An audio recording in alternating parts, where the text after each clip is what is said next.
여러분 안녕하십니까? 6월 15일 목요일 MBC 정오뉴스입니다. 어제 김영춘, 김부겸, 도종환 장관 후보자에 이어 지금은 김현미 국토교통부 장관 후보자에 대한 인사청문회가 열리고 있는데요. 김 후보자는 서민들의 주거 안정에 주력하겠다고 밝혔습니다. 논문 표절 의혹에 대해서는 강하게 부정했습니다. 이문영 기자입니다. 국토교통부 장관 후보자로 지명된 더불어민주당 김현미 의원은 인사청문회에서 서민 주거 안정에 역량을 집중하겠다고 밝혔습니다. 임대주택 공급과 주거급여 혜택의 폭을 넓히고 청년, 신혼부부에 대한 주거 지원을 강화하겠다고 강조했습니다. 김 후보자는 결혼 11년 만에 경기도에 작은 집을 마련했고 아직도 융자금을 갚고 있다며 이같이 밝혔습니다. 김 후보자는 그동안 제기된 논문 표절 의혹에 대해선 처음 쓰는 논문이다 보니 서툴렀지만 표절은 하지 않았다고 표절 의혹을 일축했습니다. 그동안 국토부 장관으로서의 전문성이 부족하다는 지적도 계속된 만큼 업무 수행 능력을 검증하는 질의도 이어질 것으로 보입니다. 청문회에 앞서 자유한국당 국토교통위 의원들은 김 후보자가 대통령의 코드 인사라며 각종 의혹에 대한 철저한 인사청문회를 진행하겠다고 밝혔습니다. 어제 일제히 청문회가 열렸던 김영춘 해양수산부, 김부겸 행정안전부, 도종환 문화체육관광부 장관 후보자에 대한 인사청문 보고서는 오늘 모두 채택될 것으로 보입니다.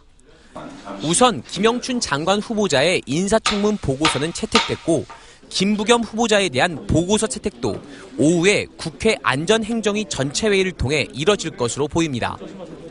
다만 도종환 문체부 장관 후보자의 청문 보고서 채택에는 자유한국당이 이견을 보이고 있어 전체 회의 일정이 잡히지 않은 상황입니다. MBC 뉴스 이문현입니다. 문재인 대통령이 강경화 외교부 장관 후보자의 임명을 반대하는 야당의 압박을 받아들이기 어렵다고 밝혔습니다. 검증하고 판단하는 것은 야당의 역할이지만 판단은 국민의 몫이라며 임명 강행을 시사했습니다. 이재민 기자입니다. 문재인 대통령이 강경화 외교부 장관 후보자 임명을 강행하겠다는 뜻을 내비쳤습니다. 강 후보자를 반대하는 야당 입장은 수용할 수 없다고 했습니다. 더 이상 협치는 없다거나 국회 보이콧과 정해 투쟁까지 말하며 압박하는 것은 참으로 받아들이기가 어렵습니다. 야당 반대로 국정 공백을 최소화하려는 대통령과 정부의 노력이 허공을 휘젓는 손짓처럼 허망한 일이 되고 있는 건 아닌지 안타깝다고도 했습니다. 장관 인사가 대통령의 권한이란 점은 분명히 했습니다. 검증하고 반대하는 것은 야당의 역할입니다. 그러나 그 검증 결과를 보고 최종적으로 판단하는 것은 국민의 몫입니다. 문 대통령은 강경화 후보자가 당차고 멋있는 여성이라면서 국내외 외교 전문가들이 적임자라고 지지하고 국민도 지지한다고 말했습니다. 한미 정상회담과 G20 정상회의를 앞둔 외교 비상 상황이라며 야당에는 대승적인 협력을 해달라고 호소했습니다. 국회에 모레까지 인사청문 경과 보고서를 다시 보내달라고 요청한 뒤 기한 내에 답이 없으면 문 대통령은 이르면 이번 주말 강 후보자를 임명할 걸로 보입니다. 앞서 야당은 김상조 공정거래위원장에 이어 강 후보자까지 임명을 강행할 경우 강력히 투쟁하겠다고 예고했습니다. MBC 뉴스 이재민입니다. 미국 연방준비제도가 석 달 만에 다시 기준금리를 0.25%포인트 인상해 우리나라의 기준금리와 같은 수준으로 높아졌습니다. 미국 경기가 계속 호조를 이어가면서 연준은 앞으로도 기준금리를 계속 올릴 전망인데요. 조만간 우리나라보다 미국의 금리가 높아지는 금리 역전 현상이 생길 가능성이 커졌습니다. 뉴욕에서 이진희 특파원이 보도합니다. 미국의 중앙은행인 연방준비제도가 기준금리를 다시 0.25%포인트 인상했습니다. 지난 3월 금리 인상 이후 석 달 만입니다. 이에 따라 현재 0.75에서 1%로 유지하고 있는 미국의 기준금리는 1에서 1.25%로 높아졌습니다. 이제 미국의 기준금리의 상단은 우리나라의 기준금리와 같아졌습니다. 연준은 노동시장의 강세가 이어지고 있고 올 들어 경제활동도 양호하게 상승해왔다며 기준금리 인상 배경을 밝혔습니다. 연준은 또 올 하반기에 한 번 더 금리를 올리는 등 추가 인상 계획도 시사했습니다. We continue to expect that the ongoing strength of the economy will warrant gradual increases in the federal funds rate. 앞으로 미국의 기준금리가 우리나라보다 높아지는 역전 현상이 발생할 가능성이 커진 겁니다. 이와 함께 연준은 보유 중인 미국 국채 등 장기 채권을 팔아 시중에 달러 자금을 회수할 계획도 밝혔습니다. 단기 금리에 영향을 주는 기준금리뿐 아니라 미국의 장기 금리까지 올리겠다는 포석입니다. 금융시장에선 연준의 보유 채권 매각 규모가 작아 당장 장기 금리에 큰 영향은 없겠지만 우리나라 등 신흥시장에서 외국인 투자 자금이 빠져나가는 자본 이탈 상황이 생길 수 있다고 내다봤습니다. 뉴욕에서 MBC 뉴스 이진입니다. 이런 가운데 정부는 미국 금리 인상과 관련해 긴급 점검 회의를 열고 대책 마련에 나섰습니다. 고형권 기획재정부 1차관은 오늘 열린 거시경제금융회의에서 미국 금리 인상과 관련해 모든 가능성을 염두에 두고 우리 금융외환 시장을 철저히 모니터링하는 한편 시장 변동성 확대 시 적절한 시장 안전 조치를 적기에 추진하겠다고 말했습니다. 한국은행도 통화금융대책반 회의를 열어 금융시장 동향을 살폈습니다. 우리 해군과 공군 그리고 해경이 투입된 독도 방어 훈련이 오늘부터 이틀간 독도 일대에서 실시됩니다. 군은 우리 영토 수호를 위한 정례 훈련이라고 강조했습니다. 보도에 김재홍 기자입니다. 독도에 외부 세력이 불법으로 접근하거나 점거를 시도하는 상황을 가정해 열리는 올해 독도 방어 훈련에는 해군의 3,200톤급 구축함 광개토 대왕함과 초계함, 유도탄 고속정과 해경 경비함 등 함정 7척이 투입됩니다. 또 P3C 해상 초계기와 해상 작전 헬기, 공군의 F-15K 전투기 2대 등 모두 넉 대의 항공전력도 동원됩니다. 해군은 이번 훈련에서 1함대 12전투전대의 해상 기동훈련을 연계해 독도 접근을 시도하는 외부 세력을 차단하는 전술을 집중 점검합니다. 특히 해병대 신속 대응부대 일부도 훈련에 투입돼 독도 상륙 훈련을 펼칩니다. 해군은 이번 훈련 규모가 예년과 비슷한 수준으로 정례적인 방어 훈련이라는 점을 강조했습니다. 독도는 대한민국의 영토입니다. 우리 영토를 지키기 위한 정례적인 훈련이기 때문에 이는 당연히 훈련을 실시해야 된다고 생각합니다. 앞서 기시다 후미오 일본 외무상은 지난 3월 우리 군이 독도 방어 훈련을 실시한다는 방침을 재확인하자 일본 영유권에 관한 입장에서 비춰볼 때 도저히 수용할 수 없다며 반발한 바 있습니다. MBC 뉴스 김재웅입니다. 연세대에서 발생한 텀블러 폭탄 사건의 피의자인 대학원생은 꾸중하는 지도교수에게 반감을 품고 범행을 저질렀다고 진술했습니다. 피해 교수는 교육자적 입장에서 처벌을 원하지 않는다고 말했습니다. 오유린 기자의 보도입니다.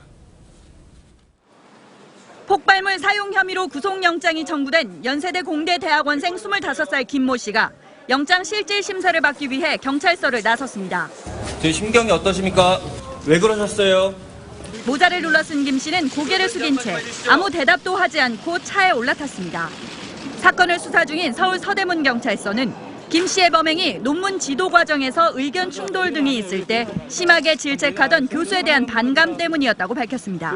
5월 말 자신이 작성한 논문과 관련하여 크게 꾸중을 들은 후 범행 동꾸를 준비하고 범행 계기가 된 논문은 학회지에 투고되는 연구 논문으로 김 씨와 피해 교수 이름이 함께 올라갈 예정이었습니다.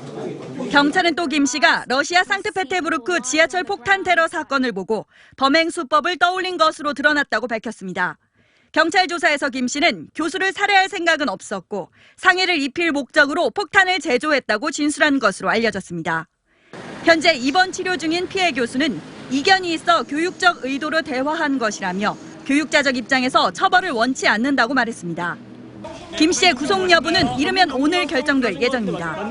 MBC 뉴스 오유림입니다. 미국 워싱턴 DC 인근 야구장에서 60대 남성이 총기를 난사해 미 공화당 원내 총무 등 5명이 총상을 입었습니다. 공화당 의원들을 겨냥한 범죄라는 정황이 속속 드러나고 있습니다. 버지니아 알렉산드리아에서 현원섭 특파원이 보도합니다. 미국 워싱턴 DC 인근 버지니아주 알렉산드리아의 한 야구장. 아침 7시쯤 공화당 소속 의원들이 자선 경기에 대비해 야구 연습에 한창이었습니다. 갑자기 60대 남성이 경기장을 향해 총을 난사하기 시작했습니다. I thought it was a construction site that dropped a big piece of metal. and then I heard, run, he's got a gun. 총격은 50발 이상 지속됐습니다.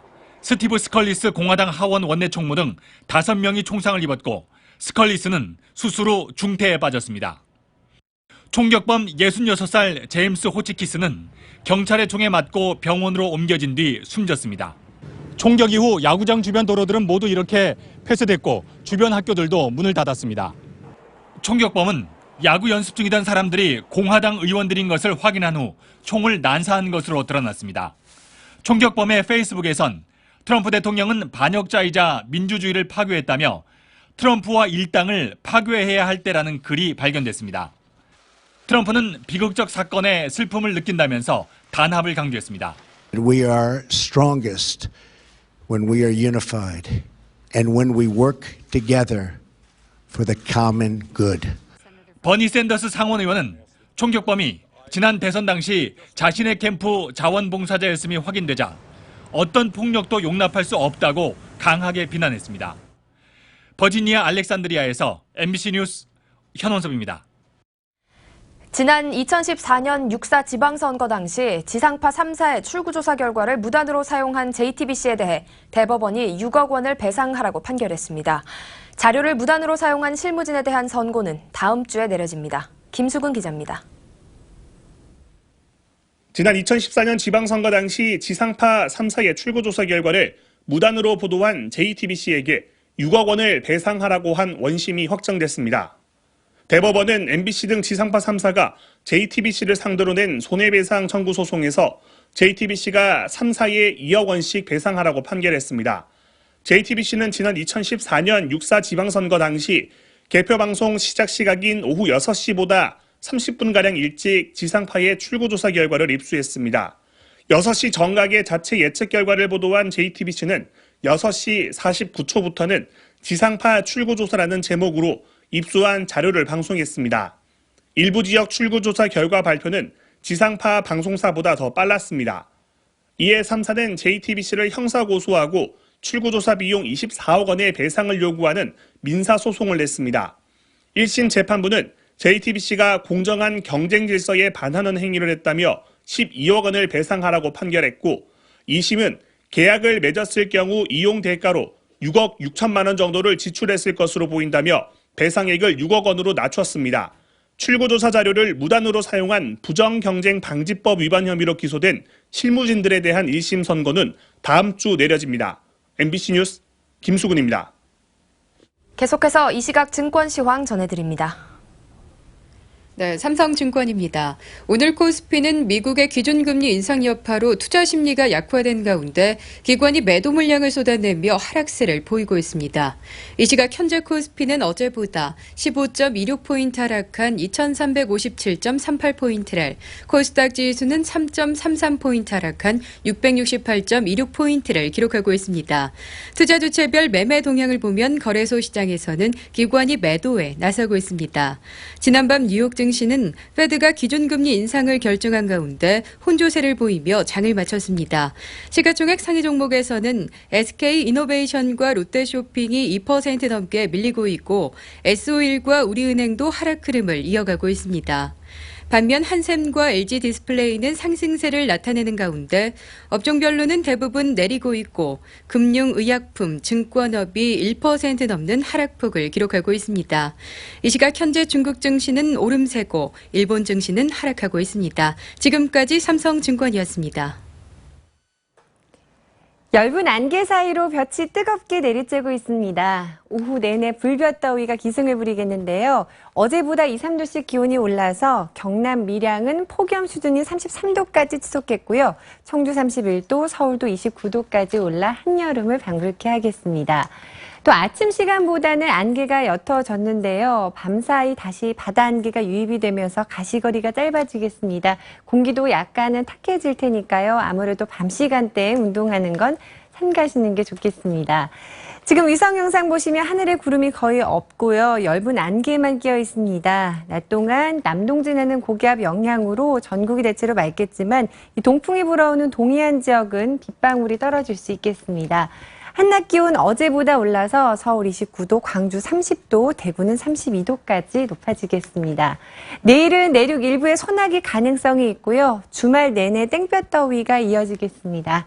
날씨였습니다. MBC 정오 뉴스 마칩니다. 시청해주신 여러분 고맙습니다.